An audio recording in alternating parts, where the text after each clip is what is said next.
So you're really getting them to think about this in a completely different perspective, because the average person, I mean, there's buildings named after all of these people. So the average American would say all of these people are captains of industry, most likely. But you want them to critically think about it in a completely different perspective. Yeah, absolutely. And I know I'm kind of skipping a little bit ahead on that form, but it asks what I would do if the kids don't understand, the information at the end. And I wanted to ask you about that because technically this activity that we're doing is supplemental to what our unit is.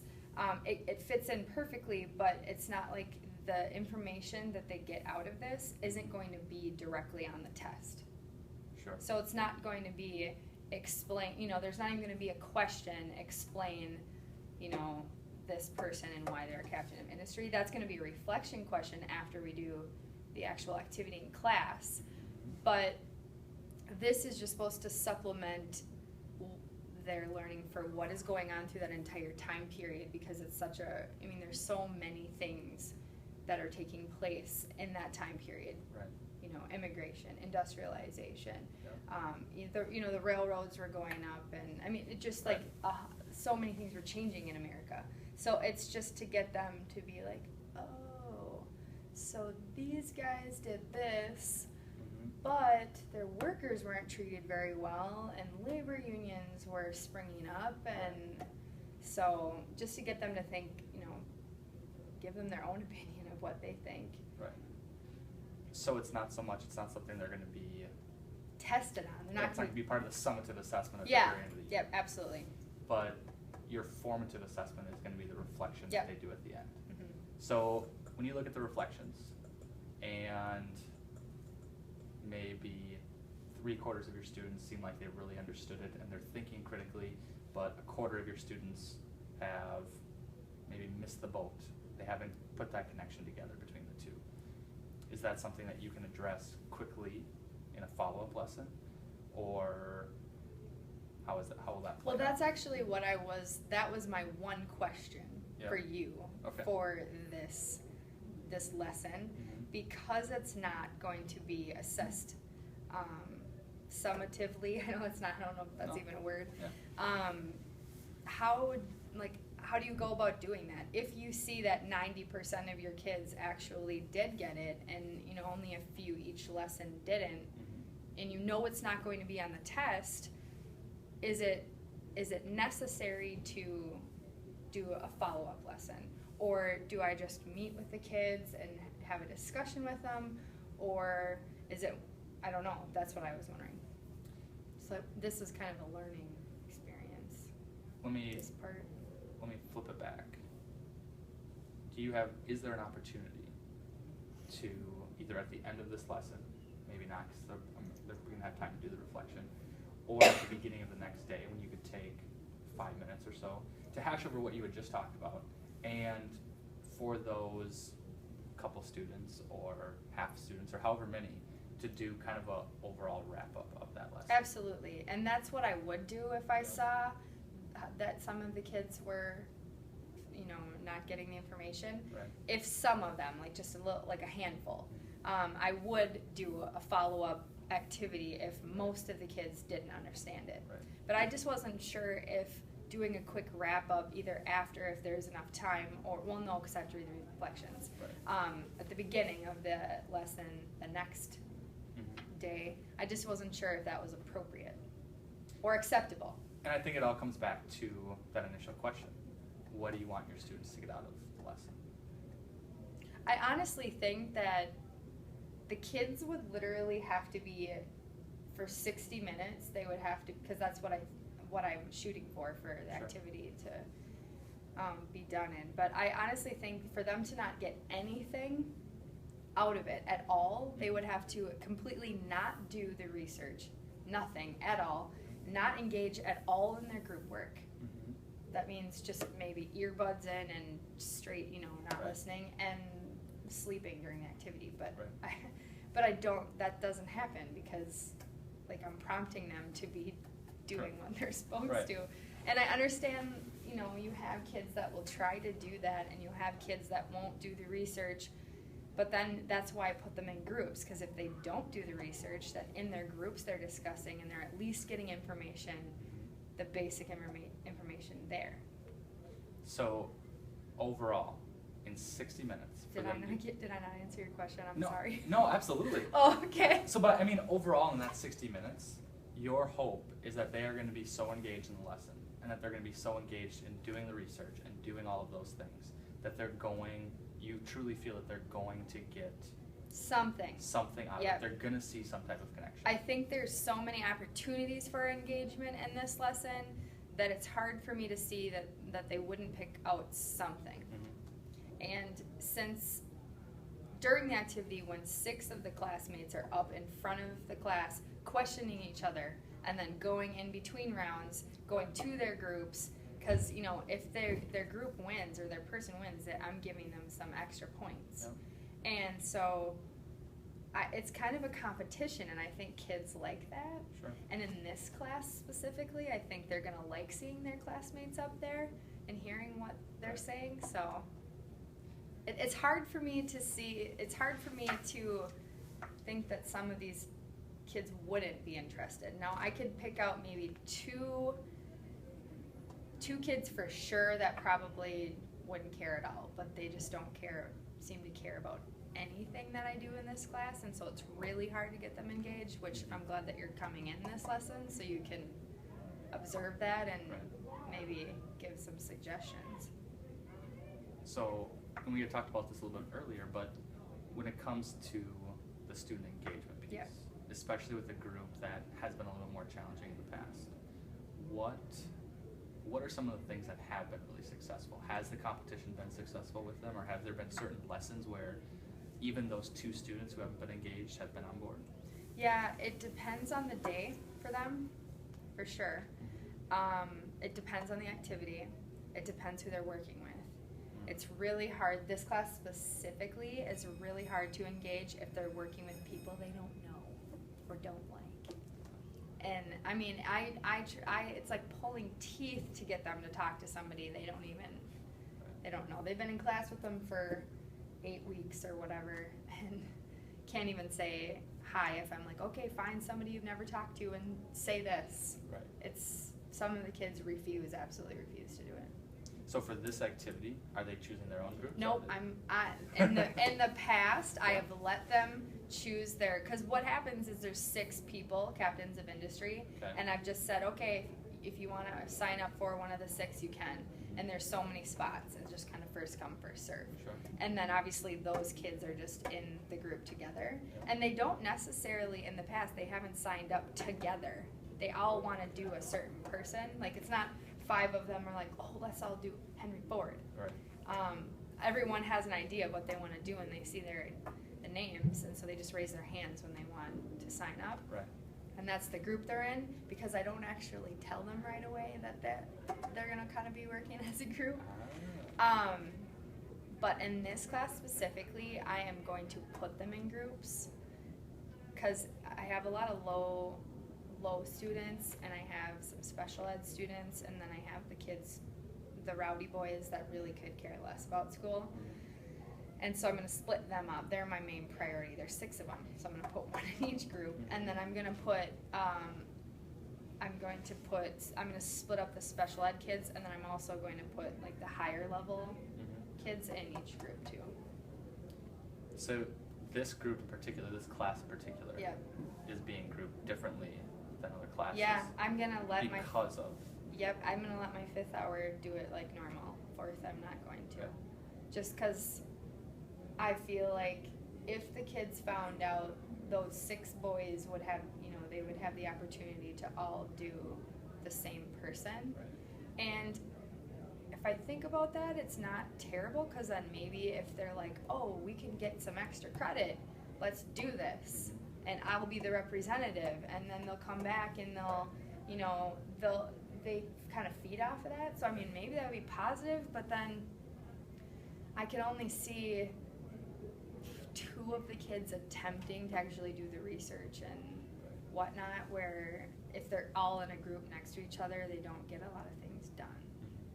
So that's a challenge. I don't know. I mean, I could switch that up, whatever you think. if you have suggestions on how to work that out. I think it comes back to this whole notion of how can you make sure the lesson is successful for all of your kids? Yes. And especially if you have students who, because you've had these students now for what?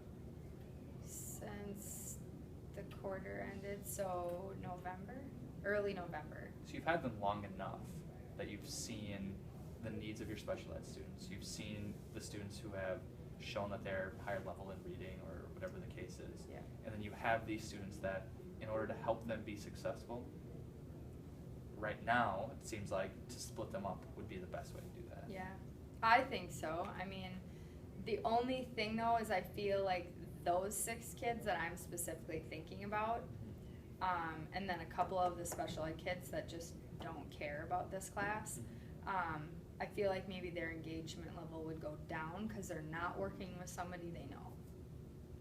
That's kind of a catch-22. Yeah, I don't know what to do. I know, and then there's one particular kid, he's very, very vocal, gets along with me great, talks to me all the time about random stuff, and then he has a good friend in here, and they, you know, where they talk and they attempt to work. She actually does her work, he doesn't. And then as soon as we do anything where they have to do it, you know, let's say taking notes, this is what he does. And he doesn't write a single thing down. And it's so weird. And so, and that's just one particular case. Right. And he's not part of the 6 kids that feed off of the 6 boys. Right. So, I mean, I'll be interested to see what you think about this class. Yeah. It's been a challenge. To be honest with you, I feel in this class particularly because I've been so focused on trying to, what's the word? Like, not disengage, because that's not what I mean. I mean, like, when those 6 get together and they kind of get all riled up, and what they do is they just kind of like shout things out. Right. I feel like I've worked so hard to try to get that under control, Right. Or at a level where they're actually not super disruptive to the class and they actually can just get it out and then start doing what we're supposed to do. Right.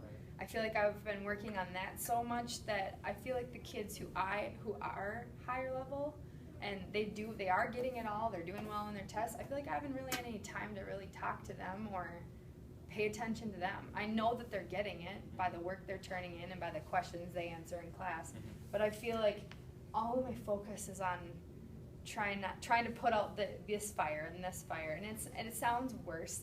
I'm probably making it sound worse than it really is. But so you're spending so much time, or you've spent so much time focusing on trying to Not even develop a quarter of your rapport class. with these really tough kids, Right. so that they want to do something in my class that I couldn't even develop a rapport with the other kids, and that's made me feel a little bit guilty actually as a teacher. Do you feel like you've done a good job of creating a rapport with those? I do. I think finally, just recently, I'm seeing some improvement. I mean, one kid, he's not going to graduate. And okay, so I can tell you that, but I can't tell you his name. I was like, oh, do I say this? No, I know for a fact he's not going to graduate. Because of credits and yeah. things like that. Okay. And he misses a lot of school, and he's also a special ed student. He's an EBD student. And him and I actually got off on a really terrible foot, and then we patched it up and everything's great. We get along great now. And for example, last week he skipped first, second, and third hour, came in for my hour, and then skipped fifth.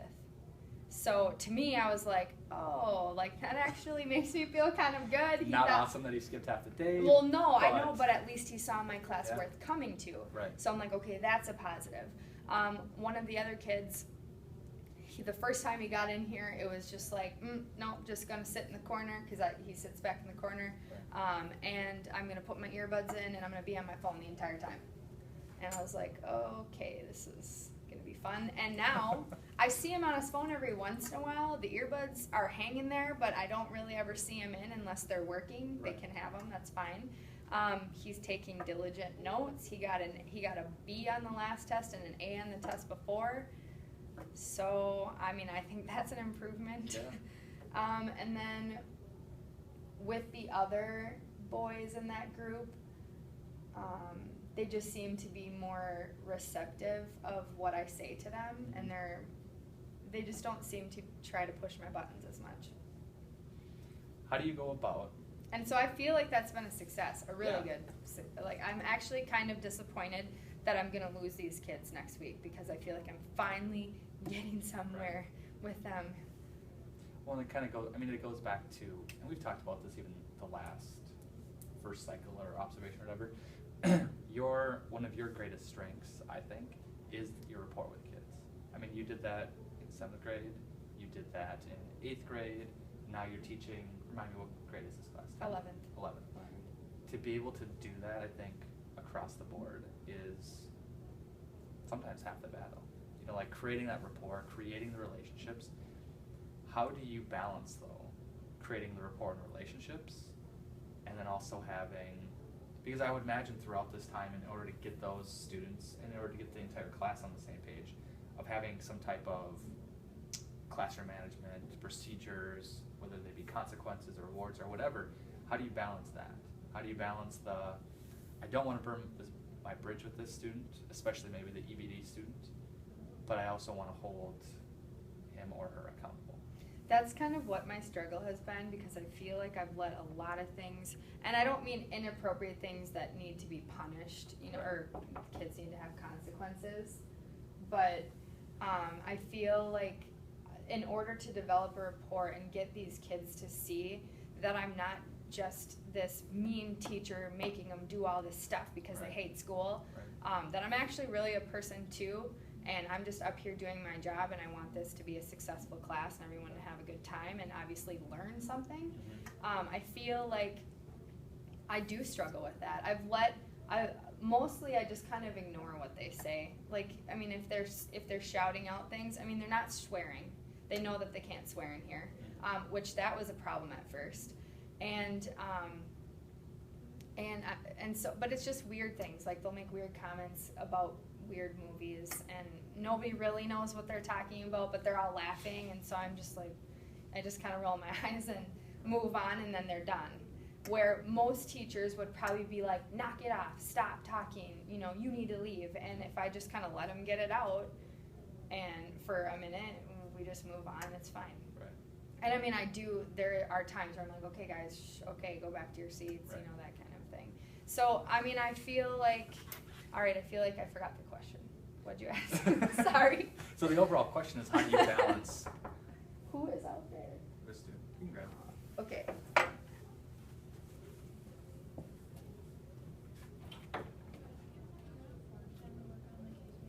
Yep.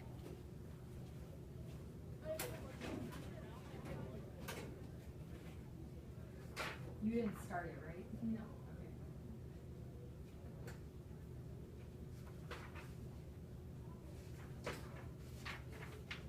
And then only answer on the back here. There's 5, but only answer 3. It says 4, but just answer 3. Okay. Yep.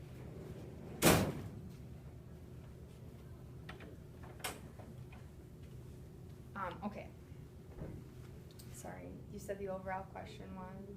So, the overall question is, how do you balance the creating respect and rapport with kids and the relationships with kids with having a disciplined classroom or having the classroom management, so that it doesn't, that even though you want to create relationships, it's not affecting the overall culture of learning either?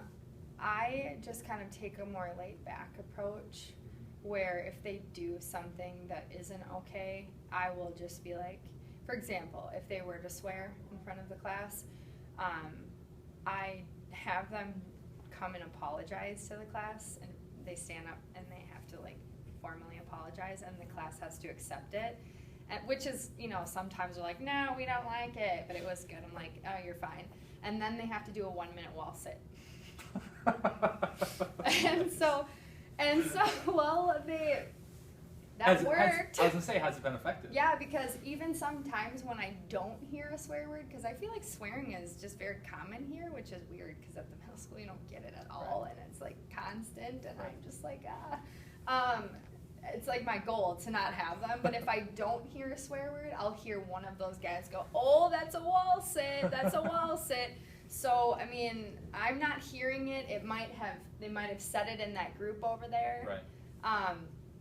Which, I mean, that probably sounds terrible, like they're swearing in their groups and I can't hear it over here, but it seems like they want to hold each other accountable too. Right.